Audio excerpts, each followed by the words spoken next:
Olá, seja bem-vindo! Está no ar o programa Mais Esportes e a convidada de hoje é atleta da Seleção Brasileira de Badminton desde 2006, quando ingressou na categoria juvenil. É campeã estadual sub-11, 13, 15, 17, 19, adulto. Poderia ficar falando aqui o currículo e as conquistas da Ana Paula Galbiati Campos até amanhã. Muito obrigado por ter aceito o convite para essa entrevista e treinar todos os dias. Acho que todos os atletas fazem isso. Como é que você consegue ter uma carreira tão vitoriosa? Eu comecei no badminton com 9 anos e eu jogava tênis e badminton. E por serem modalidades totalmente diferentes, eu tive que optar entre uma e outra. Então eu já tinha uma certa facilidade com esporte de raquete. Então no badminton eu entrei, comecei a treinar e os meus treinadores na época já me colocaram para competir. E desde pequena, desde que eu entrei, eu já tinha alguns destaques nos torneios juvenis em virtude da facilidade com os esportes de raquete. Tá.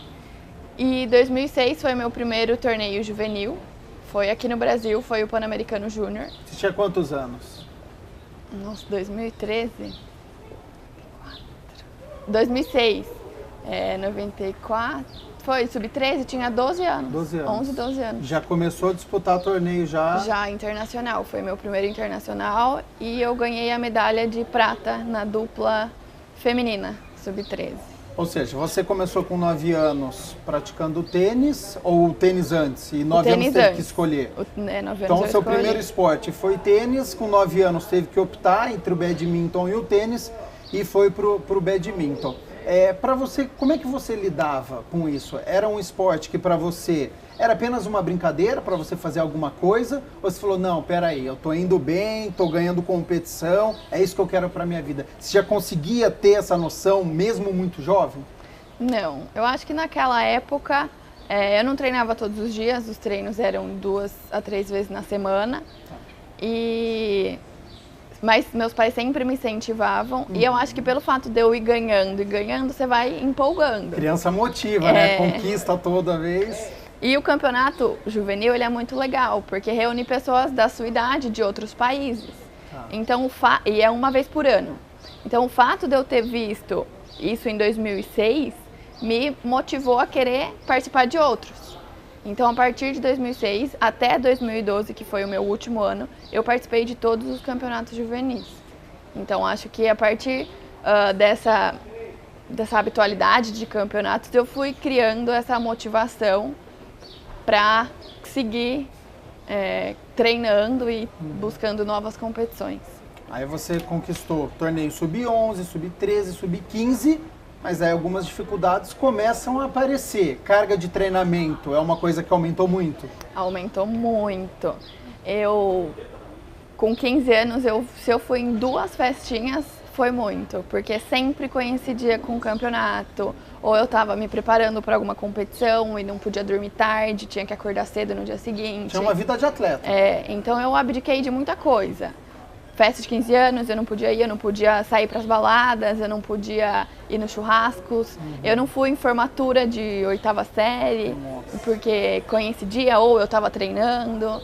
Então, era assim, eu abdiquei de muito para ganhar em outro lado, né? Mas te chateava não ir? Não me chateava, porque por outro lado eu estava ganhando outras experiências. Você tinha a consciência de que você estava abdicando do lado festivo, do lado para ficar mais com as amigas, por causa do lado do esporte. Isso. E o seu treinamento, você treinava quantas vezes por dia?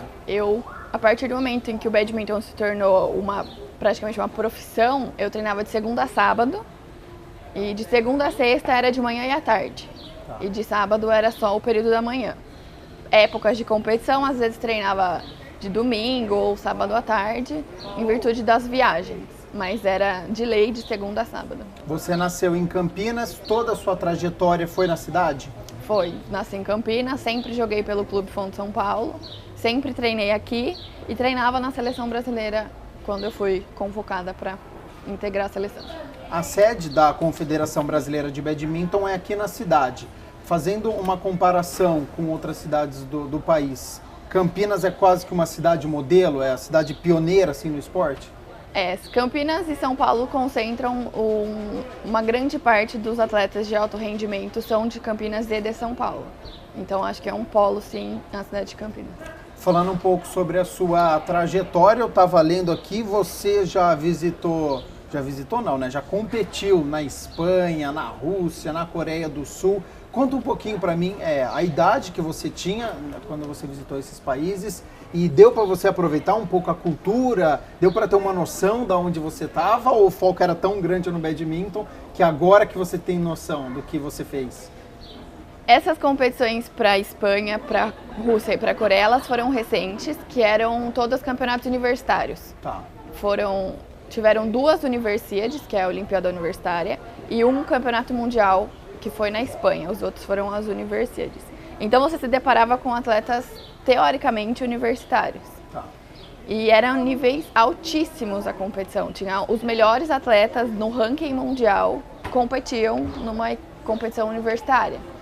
Então, assim, chances reais de ganhar não existiam, mas era um ótimo aprendizado para ver a realidade dos outros países no badminton e para adquirir experiência para o próprio badminton, porque você vendo, você aprende. Então, eu acho que era mais para ganhar experiência do que para ganhar medalha. O badminton é um esporte caro? Todos esses países que você viajou, você teve um apoio familiar, tinha patrocinador, tinha um salário que você recebia de algum lugar?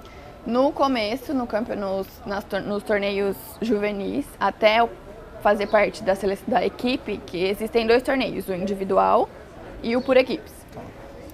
Até eu fazer... Enquanto eu fazia parte somente do individual, era patrocínio, meu pai que me bancava. E a partir do momento em que eu integrei a seleção brasileira, que eu passei a disputar os torneios por equipes, aí a Confederação Brasileira subsidiava a viagem para o PAN Júnior. E no adulto, eles selecionaram uma quantidade de atletas para fazer o ciclo olímpico de 2016, e eles estruturaram toda uma série de campeonatos e eles subsidiaram para que a gente pudesse ir em todos. E se você quisesse jogar além daqueles previstos, aí cada um tinha que pagar o seu.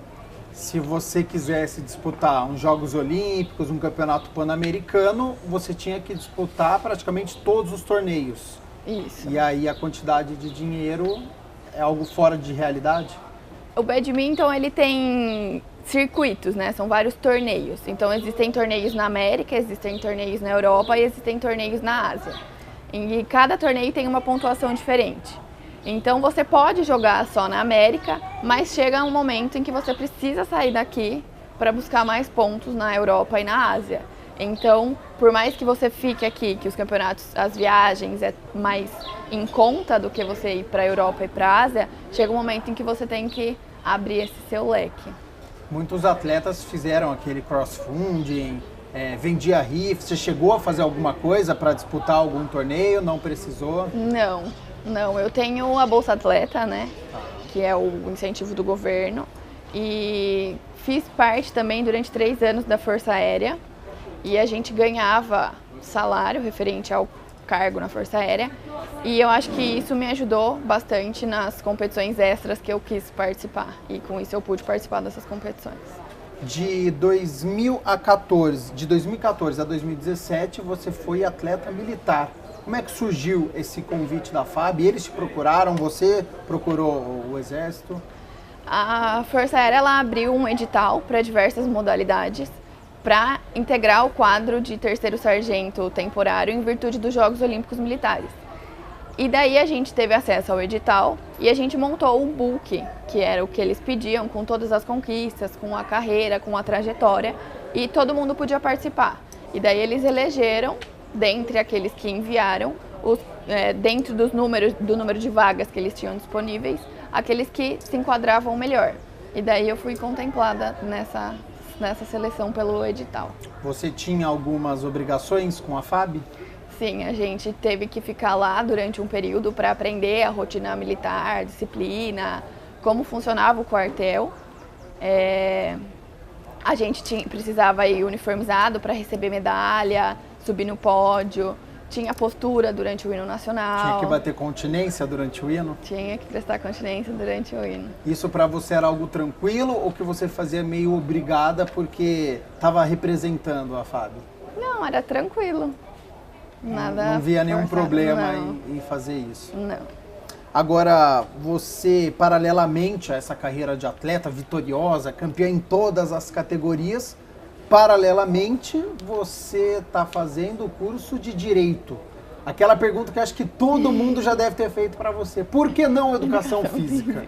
Você vai responder isso para mim já já, porque a gente vai fazer o seguinte. Um rápido intervalo, não saia daí. Entrevista com a Ana Paula Galbiati Campos, atleta de badminton, e que agora no segundo bloco vocês vão conhecer também uma futura advogada, vai se formar em Direito nesse ano de 2018. Não saia daí porque tem muitos assuntos.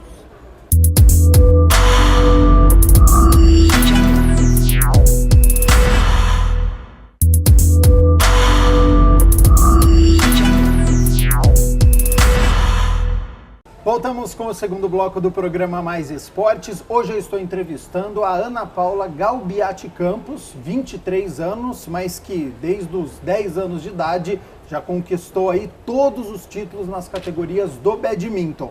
Quero fazer uma correção. No primeiro bloco eu falei bater continência. Já tive aqui um puxão de orelha do nosso cinegrafista, o Jefferson Marsola, prestar continência. É o correto, né? Prestar continência. Então, correção feita aqui, não é bater continência. Ana Paula, voltando aqui para o nosso lado, que esse a gente sabe mais, lado do esporte, lado do badminton. Terminei o primeiro bloco com uma pergunta. Atleta de badminton, conquistou todos, a gente está vendo aqui as medalhas. Já já você vai falar dessas medalhas, Guadalajara, aqui estou vendo muitos países. Mas você está no 5º ano de Direito, por que não Educação Física? Nunca me passou pela cabeça fazer Educação Física, desde que eu me conheço, assim, sempre tive vontade de fazer Direito e não titubeei em nenhum momento em virtude de praticar um esporte. Então sempre foi uma decisão que eu já tinha há muito tempo, então não foi um problema. Agora, pode ser que seja um problema daqui para frente conciliar o badminton com o Direito? Sim, agora formada, me formando esse ano, aí já começa a trabalhar, aí já começa outras responsabilidades, que daí não dá para ficar faltando para ir disputar campeonatos, então vou ter que saber conciliar ou fazer novas escolhas. Durante a sua vida, você planejava competições quando começava o ano? Você falou, olha, eu tenho um objetivo, ou você foi deixando as coisas acontecerem, se fosse bem ia para um caminho, se não fosse tão bem já pensava em ir para o outro? Não, durante o ano a gente sabia quais competições a gente tinha que priorizar. Então desde o começo do ano já era o calendário tanto internacional quanto nacional já era divulgado. Então a gente tinha,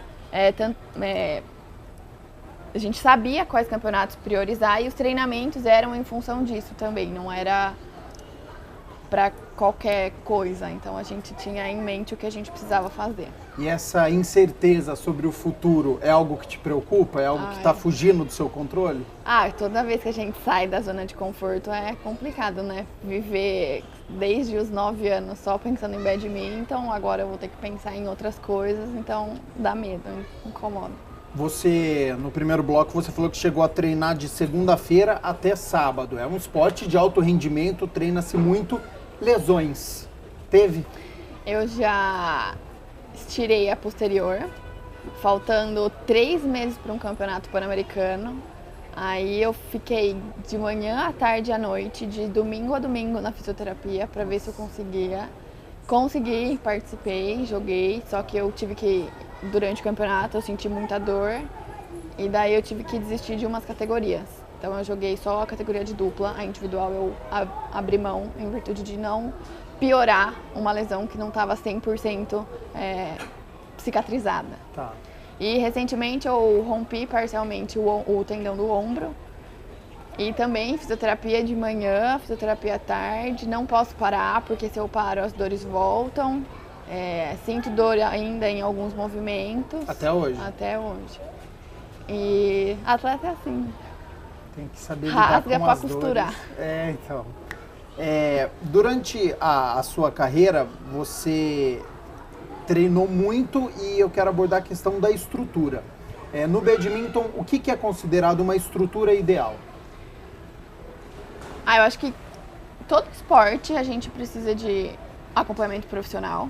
Então, a gente sempre teve técnicos muito bem preparados, preparadores físicos para fazer um trabalho fora de quadra, nutricionista para adequar a dieta, a carga de treino, psicólogo. Eu acho que um dos mais importantes é o psicólogo. O lado emocional no badminton é muito importante? Em qualquer esporte, né? Porque se você ficar... É difícil você ter uma motivação 100% do tempo, é difícil você estar bem 100% todos os dias. Então, acho que um acompanhamento psicológico é muito importante. E ter toda uma direção por trás, para você só ter que entrar na quadra e fazer o que você treinou, você não precisar ir atrás de competição, de transporte, de outras coisas. Tá pensando em outras coisas. Isso. E eu acho que no badminton a gente teve tudo isso, não tudo junto. Teve uma época que tinha nutricionista, mas não tinha o psicólogo. Daí teve uma época que tinha o psicólogo e não tinha nutricionista. Mas a gente teve de tudo isso. Eu acho que essa é a estrutura importante para um atleta. Quem são os principais países do badminton no mundo? É a Ásia. A Ásia é o principal polo do badminton. A maior potência é a Ásia. E no feminino, ultimamente, tem uma espanhola, que é a que se destaca, assim. E Dinamarca também na Europa. Dinamarca também é bem nas duplas. E na simples também, na simples masculina. Mas a maioria é Ásia. Você já chegou a visitar um desses países ou conhecer a estrutura deles? Eu disputei o torneio na Coreia e um dos melhores duplistas do mundo é coreano. Vi ele jogar, mas o nível da competição não era o nível dele. Ele era muito acima de tudo. Mas não cheguei a acompanhar os treinamentos, nada, só vi jogando. Você então já foi para a Coreia, já viu um pouco da organização de torneio, fazendo uma comparação com o Brasil. A gente está muito atrás? Muito. É uma diferença cultural. Eu penso assim, cultural. Lá eles vivem de badminton. Um dos principais esportes do país é o badminton, é o nosso futebol, por exemplo. Isso, exatamente. Então, acho que aí já começa a principal diferença. É uma carreira que você consegue obter frutos para se sustentar, para uma profissão, né? E aqui a gente não consegue viver de badminton. Como você acha que vai ser o futuro? Você acha que está melhorando ou você acha que está estagnado, está piorando os últimos anos? Não, sem dúvida o badminton ele cresceu muito, tanto na visibilidade, porque quando seus amigos perguntam, o que você faz? Badminton, bad o quê? Então acho que as pessoas já sabem mais, o badminton, aquele esporte com a petequinha, esse mesmo. Então acho que só de se tornar mais visível, mais conhecido já é um grande avanço. E de uns tempos para cá, a gente obtém mais apoio do que quando era antigamente da confederação, patrocínio também tem chamado a atenção de patrocinadores, então acho que o badminton vem crescendo bastante, sim. Como é que você avalia os programas do governo? Bolsa Atleta, Bolsa Pódio, você acha isso de fundamental importância? Você acha que deve aumentar? Qual é a avaliação que você faz? Não, eu acho que é essencial para um atleta o auxílio, por mais que não seja o suficiente, porque todo mundo sabe que um esporte de alto rendimento custa caro. Para você ser atleta custa caro, principalmente se você não tem patrocinadores pessoais, se você não pertence a um esporte grande. Então você precisa ter todo um acompanhamento que você precisa bancar. Então eu acho que é de suma importância, mas não é o suficiente para, por exemplo, para um atleta de badminton fazer um circuito mundial. Existe muita rivalidade entre as atletas ou vocês são unidas em torno de um bem comum? O badminton ele é um esporte individual, mas você não treina sozinho, né? Então você precisa do outro. E no badminton é muito colega, você não tem amigos. Então tá todo mundo junto, mas a hora que é para defender o seu, é só seu, entendeu? Isso é algo que prejudica o esporte? Poderia ser mais unido em torno de um bem comum? Prejudica no fato da convivência. Porque é ruim você conviver num ambiente que você não tem amigos. Sim. E daí você sabe que qualquer coisinha já pode virar contra. Tá. Mas eu acho que o esporte não, porque cada um tá buscando o seu, então vai ter uma rivalidade. A rivalidade, ela é saudável a ponto de que eu vou treinar para ganhar de você e você tem que treinar para ganhar de mim. Então acho que não prejudica o esporte. Ana Paula, o programa já está indo para o encerramento, faltando aí apenas 3 minutos. As medalhas que tem aqui na mesa, vamos falar um pouco das conquistas. O que você separou aqui? Estou vendo uma Guadalajara, Guatemala 2014. Que competição que foi essa? Essa foi o torneio por equipes, em segundo lugar, que a gente ficou em segundo lugar na Guatemala. Daí eu trouxe essa aqui, que é a primeira, que é a do Pan Júnior aqui no Brasil. Essa é especial, por ser a primeira. Essa é especial. Essa aqui foi essas duas são super especiais também, que foram na categoria aberta, no campeonato juvenil. Foram em terceiro lugar em dupla feminina e dupla mista. Essa é a última do Pan-Americano. É mais recente. Não, essa é do Pan-Americano juvenil. Juvenil. O último juvenil. O último juvenil que você disputou. Depois, a partir daí, adulto. Adulto. E esse foi o meu auge, que foram 4 medalhas de ouro no Sul-Americano. Eu voltando de lesão, ninguém acreditava, ganhei as 4 medalhas de ouro. E a última foi essa, de 2017, no Pan-Americano por equipes na República Dominicana. Isso eu acho que é motivo de muito orgulho, todas essas conquistas. Que análise que você faz de todas essas medalhas, de tudo que você passou, já que você compete desde os 9 anos? Eu acho que o badminton ele me trouxe experiências únicas, um amadurecimento fundamental.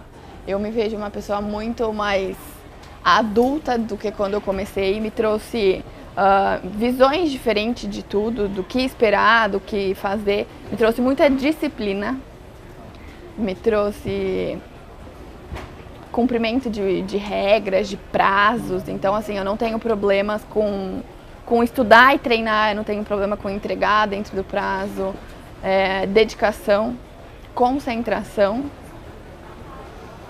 E acho que já é quase vida, tudo, né? viu? Me deu muita experiência de vida. E muitas alegrias também, Muitas né? alegrias. Faltando apenas 30 segundos para a gente encerrar, uma curiosidade. Não vou perguntar o que vai ser daqui para o futuro, porque ainda é muito incerto. Se der tudo certo, a gente entrevista aqui. Ano que vem já fica marcado. Aí a gente vê como é que tá a sua carreira e a questão do direito. Mas a peteca pode chegar a 400 km por hora. Como é que tem reflexo para achar a peteca? Nessa daí não acha. 400 não acha, Não é acha. ponto certeza. Qual que é o máximo? Você sabe que você já conseguiu jogar peteca? Eu?